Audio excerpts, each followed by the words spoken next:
Hi guys, आज हम जा रहे हैं ड्राइविंग टेस्ट के लिए। भाई आए हुए थे हफ्ते से, उनको अब घर रह रहे कि बुरा हाल हो गया था, तो मैंने कहा जाए आपका लाइसेंस बनाने जाते हैं। तो अब हम लाइसेंस के लिए जा रहे हैं। तो आज हम आपको लाइसेंस के लिए वीडियो बना रहे हैं कि इसमें किस किस चीज़ की ज़रूरत होती है। फर्स्ट ऑफ ऑल हम डॉक्यूमेंट से स्टार्ट करेंगे कि हमें कौन कौन से डॉक्यूमेंट की ज़रूरत होती है। अच्छा, तो इसमें सबसे मेन डॉक्यूमेंट होता है, सबसे मेन तो आपको आपका पासपोर्ट चाहिए होता है वैलिड, और दूसरे नंबर पे जो भी आपका पीपीआर का डॉक्यूमेंट होता है जिसके थ्रू आप कनाडा में एंटर होते हो, वो आपका हर जगह पे थ्रू आउट यूज़ होना है। ठीक है, आपने ऐसा ही नंबर के लिए जाना है, किसी भी जगह पे जाना है, तो वो ये दो डॉक्यूमेंट्स जो हैं वो आपको रिक्वायर्ड है इसके लिए। अब ये डॉक्यूमेंट्स का इन्होंने बता दिया है हैदर ने कि कौन कौन से हमें डॉक्यूमेंट्स की ज़रूरत होती है अगर हमने कोई कहीं पे भी जाना है, लाइक लीगल चीज़ के लिए, चाहे लाइसेंस हो, चाहे सिम नंबर हो, चाहे हेल्थ कार्ड हो। तो अभी हम खैर लाइसेंस के लिए जा रहे हैं। तो लाइसेंस होते हैं यहाँ पे 3 टाइप के। एक होता है G1, एक होता है G2 और एक लास्ट होता है फुली लाइसेंस G। ठीक है, तो G1 में रिटन टेस्ट होता है, आपने रिटन टेस्ट देना होता है। और रिटन टेस्ट में वो आपसे MCQs पूछते हैं, 20 क्वेश्चन आते हैं साइंस, मतलब कि वो साइन वगैरह के कौन से बोर्ड का क्या रोड साइंस से रिलेटेड होते हैं 20 क्वेश्चन, और 20 होते हैं रूल्स के, इधर के रूल्स के हैं बेसिकली। उसका रिटन टेस्ट होता है। रिटन टेस्ट ये नहीं कोई ऐसे देना है या कुछ, ये MCQs आएंगे। ठीक है, उसमें से आपको 4 ऑप्शन दिए होंगे, उसमें से एक आपने सेलेक्ट करना है। लेकिन 20 में से 80% एटलीस्ट मार्क्स आने चाहिए, मींस 16 आपके सही होने ही चाहिए। अगर इवन आपकी 15 भी सही होंगे तो आप फेल हैं, आपको दोबारा देना पड़ेगा। और एक और चीज़ है कि ये 2 अलग पार्ट हैं, 20 क्वेश्चन है। अगर इसमें से अगर आपके एक में 16 सही हो गए हैं और दूसरे जैसे साइंस वाले में आपके सही हो गए हैं और रूल्स वाले में आपके 12 सही हुए हैं, 8 गलत हो गए हैं, या 15 सही हुए हैं, 5 गलत हो गए हैं, तो उसमें आपको दोबारा देना पड़ेगा। लेकिन सिर्फ वही रूल्स वाला, ये नहीं कि दोनों टेस्ट आपको दोबारा देने पड़ेंगे। ओके, ठीक है, उसकी अलग फी है। ठीक है, $15 वो आपको पे करनी पड़ेगी। और टोटल G2 तक के लाइसेंस की फीस है $160। ठीक है, जो आपने अभी फौरी पे करनी है जाते साथ ही। ठीक है, ये G1 लाइसेंस तक की बात है। जैसे ही आप ये टेस्ट पास करते हो, आप बाहर आते हो, तो फिर आपका सेकंड राउंड आता है जो G2 लाइसेंस है। अब G2 लाइसेंस अगर आप कोई फुली लाइसेंस है, फर्स्ट टाइम ड्राइव कर रहा है, उसका बैक होम एक्सपीरियंस नहीं है, तो उसने क्या नाम है स्टार्ट करना है, उसको 1 साल वेट करना है। 1 साल वेट इसलिए करना है कि वो 1 साल गाड़ियां चलाएगा, मतलब किसी भी G लाइसेंस वाले के साथ बैठ के गाड़ी चला सकता है वो। ठीक है, वो 1 साल टेस्ट करेगा, चलाएगा, और वो तब तक G2 लाइसेंस के लिए ड्राइव भी नहीं कर सकता, टेस्ट भी नहीं दे सकता। लेकिन अगर आपके पास बैक होम एक्सपीरियंस है, जैसे आपके पास है, ठीक है, और आपके पास 2.5 साल का है, अगर किसी के पास 1 साल का है तो वो भी नहीं दे सकता जब तक कि वो पाकिस्तानी कॉन्सुलेट जाके उसको वेरीफाई ना करवा ले। ठीक है, क्योंकि अगर आप वेरीफाई नहीं करवाते कॉन्सुलेट, या कोई भी जिस कंट्री का भी है उसके कॉन्सुलेट से जाके अपना वो लाइसेंस वेरीफाई नहीं करवाता, तो उसका ये होता है सबसे ज़्यादा कि वो जो ड्राइविंग टेस्ट वाले कहते हैं कि हम वो हाफ एक्सपीरियंस काउंट करेंगे, कि अगर आपके पास वो कॉन्सुलेट का एक्सपीरियंस लेटर नहीं है, जो कॉन्सुलेट का जो लेटर है वो ऑथेंटिकेट करता है कि ये लाइसेंस जो है वो जेन्युइन है, इतने ईयर्स के लिए जेन्युइन है, ये इतने ईयर्स का है। ठीक है, वो उसमें लिखते हैं कि ये इतने ईयर्स का है। अच्छा, तो इस सारी बात को मैं समराइज कर रहा हूँ। जब आप आए हो, ठीक है, सबसे पहले आपने G1 देना। G1 दोगे जिसके 2 टेस्ट हैं, एक रोड साइंस के लिए है और दूसरा रोड रूल्स के लिए है। ईच टेस्ट के जो है वो 20 मार्क्स हैं। ठीक है, और उसमें से आपने 16 लेने हैं, मतलब आपके आउट ऑफ 40 32 मार्क्स होने चाहिए। ठीक हो गया। अब चलते हैं अगली चीज़ के ऊपर। अगर आप G1 पास कर जाते हो तो उसके बाद आपकी स्टेज आती है G2 की। लेकिन अगर आपके पास बैक होम का एक्सपीरियंस है जो 2 साल से ज़्यादा है, उसको आपको अपनी एम्बेसी से, अपनी कॉन्सुलेट से जाके वेरीफाई करवाना पड़ेगा कि आपका जो लाइसेंस जो आप बैक होम से लेके आए हो वो ऑथेंटिक है। जब आपके पास वो पेपर आ जाएगा, जिसकी कुछ अप्रोक्सीमेटली $15 या $20 के आसपास फीस है, तो उससे क्या होगा, आपका जो लाइसेंस का जितना भी आपका टाइम होगा, अगर 2 साल से ज़्यादा है तो वो आपका काउंट होगा, आपका एक्सपीरियंस। उसके बाद आप डायरेक्ट G दे सकते हो।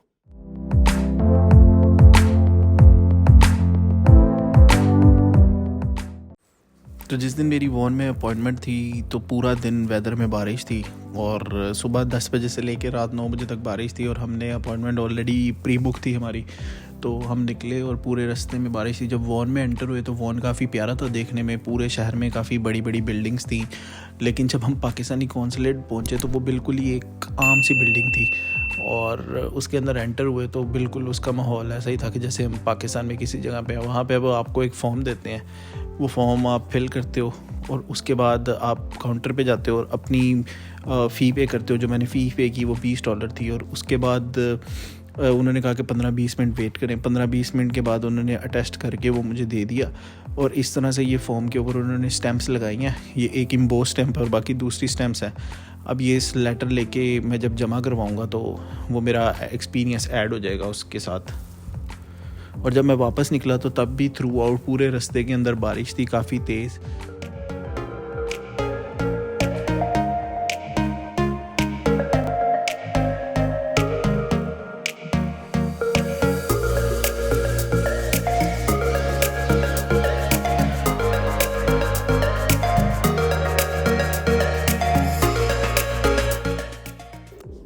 जैसे हमारी कंट्रीज में लाइसेंस की इतनी वैल्यू नहीं है, बाकी यहाँ पे कनाडा में ऐसा नहीं है। कनाडा में आप लाइसेंस के बगैर अगर आप पकड़े गए तो आपको जेल भी हो सकती है, ठीक है। वो आप, और फाइन इतना ज़्यादा है लाइक छोटे से ऑफेंस के ऊपर आपको $2000 तक का फाइन है। ऑफेंस तो ऑफेंस है यहाँ पे, मतलब ये जो रूल है वो वहाँ पे पाकिस्तान में तो ये होता था ना, हम किसी ना किसी का रेफरेंस लगा देते, खाली नहीं ना, इंश्योरेंस बढ़ जाती है। हाँ, इंश्योरेंस बढ़ जाती है। पाकिस्तान में तो ये होता था ना, हम किसी ना किसी का रेफरेंस यूज कर लेते थे, कुछ ना कुछ ऐसा कर लेते थे। यहाँ ऐसा कुछ नहीं है। यहाँ जो रूल है उस रूल के अकॉर्डिंग ही आपको फाइन्स होंगे, और जब आपके पास फुल लाइसेंस मिल जाएगा तो उसके अंदर डीमेरिट्स पॉइंट होंगे। टोटल जिसके पास फुल लाइसेंस होता है उसके पास 15 पॉइंट्स होते हैं। अगर आप कोई ऑफेंस करते हो, उस ऑफेंस की नोयत के अकॉर्डिंग आपको डीमेरिट पॉइंट मिलते हैं जो आपके लाइसेंस से कटते रहते हैं। और अगर आपके लाइसेंस के पूरे 15 पॉइंट कट गए तो उसके बाद आपको स्टार्टिंग से सारा दोबारा प्रोसेस करना पड़ेगा। तो यहाँ पे सिर्फ चलान नहीं होता, आपके पॉइंट्स भी कटते हैं और आपका लाइसेंस भी सस्पेंड हो जाता है। इसके लिए अपने डीमेरिट पॉइंट्स को जो है बचाना वो बहुत ज़रूरी है हर सूरत में। और ये कंट्री जिस तरह की है, यहाँ पे तो आप को कम्यूटिंग के लिए आपको गाड़ी चाहिए चाहिए, आप पैदल मूव नहीं कर सकते, कुछ नहीं ऐसा कर सकते। तो इसलिए अपने डीमेरिट पॉइंट जो है वो बहुत बचाने हैं, हर सूरत में बचाने हैं। और बाकी ये कि अब बस हम पहुंचने वाले हैं और हैदर भाई अब जीवन देंगे, हम उसके बाद आपको अपडेट करेंगे कि क्या बना इनका, कितने टेस्ट में कितने अटेम्प्ट्स में पास किया। तो फिर इंशाल्लाह हम आपको अपडेट करेंगे और आपको दिखाते हैं वहाँ पे। Thank you. बाकी आगे आपको दिखाते हैं उसके बाद के जीवन कैसे मिलता है। और इंशाल्लाह उम्मीद है मुझे मिल जाएगा आज, क्योंकि मैंने 2-3 दिन से तैयारी की है। और इसके जो बंदे आ रहे हैं मैं उनको ये सजेस्ट करूंगा कि वो पहले से ही इसकी तैयारी शुरू कर दें। इसके जो प्रैक्टिस के टेस्ट हैं, जो साइन का टेस्ट है और जो रोड का टेस्ट है, उसके लिंक जो है वो मैं डिस्क्रिप्शन में डाल दूंगा, आपको वहाँ से भी मिल जाएंगे। और उसके बाद जब आपकी तैयारी हो जाए, जब आपको समझ आ जाए सारा सिस्टम क्या है, तो उसके बाद आप जो है वो प्रैक्टिस टेस्ट जो है वो अपने जब तक आ रहे हो, अगर किसी ने 2 महीनों बाद आना है तो वो अभी से तैयारी करना, साथ साथ थोड़ा थोड़ा उसको टाइम मिलता है वो स्टार्ट कर।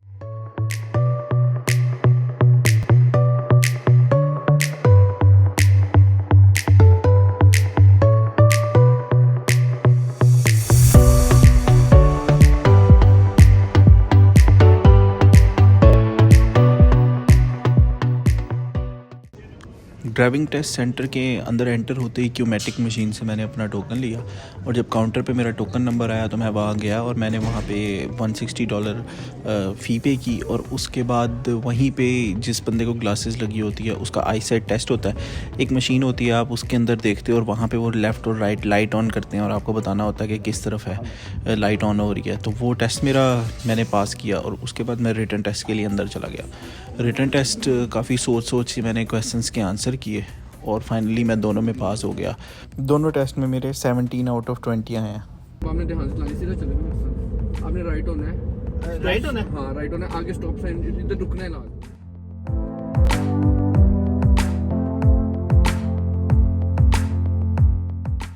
सो भाइयों फाइनली मेरा टेस्ट जो है वो हो गया। और मेरा भाई के जीवन लाइसेंस, थैंक यू, ये मुझे जीवन लाइसेंस है, ये मिल गया।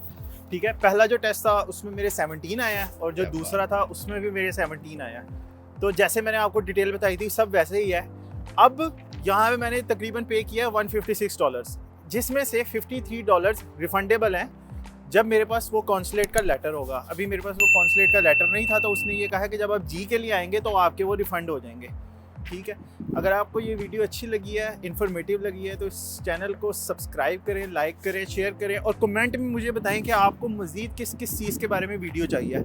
लाइक जैसे अभी तो मेरी ये सीरीज़ चल रही है ना कि आप कनाडा में आते हो, नए आते हो, तो आप सेटल डाउन होने के लिए आपको कहाँ कहाँ जाना पड़ता है, क्या क्या करना पड़ता है, जो चीज़ें कंपल्सरी हैं। इसके अलावा आपको किसी भी टॉपिक के ऊपर वीडियो चाहिए तो काइंडली मुझे कमेंट में बताएं। थैंक यू, अल्लाह हाफिज़, बाय बाय।